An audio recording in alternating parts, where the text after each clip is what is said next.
All right, so the next tool we're going to talk about is the selection tool. So the way that this works is we're going to tap on the selection tool, which is kind of looks like this ribbon. Okay, you can also call it the lasso tool. And right now it's set on freehand, which is where we want to leave it. You can see that at the bottom of the screen, freehand is highlighted in blue. And what you're going to do is you can tap this to the screen, and it will start creating this dotted line. Kind of, they're called marching ants because it kind of look like little ants going in a line. And you can just draw on the screen and make a selection. To close the selection, you're going to tap on the dot or the point that you started on, and it will automatically close that up. Now, if you want to clear the selection, all you have to do is tap on the selection icon again, and it will clear it up. If you want to create straight lines using this, instead of using the quick line technique, all you have to do is tap from one point to another, and it will automatically tap to and fill in that line with a straight line from point to point. And then you can simply continue drawing a freehand line if you would like.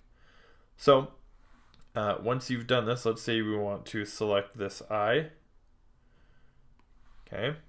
And then we want to use the transform tool to move it around with our selection. All we would have to do is select the transform tool next, and we now have complete control over that selection. We can move it around, we can make it bigger. Let's say we just want to increase the size of her eyes here.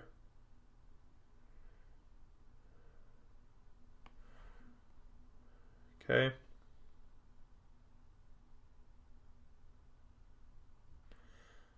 And there we go, just like that. We can move it around.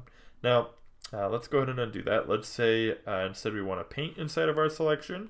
Well, we can make another selection, come up here to our paintbrush tool, and we can start painting it in, and it will only fill in the selection that we've painted. So if we're trying to get some sort of shading effect going on or something like that, we can make sure that we're not going outside the lines. Okay, so that's it for the basics of the selection tool, and I'll see you guys in the next lecture.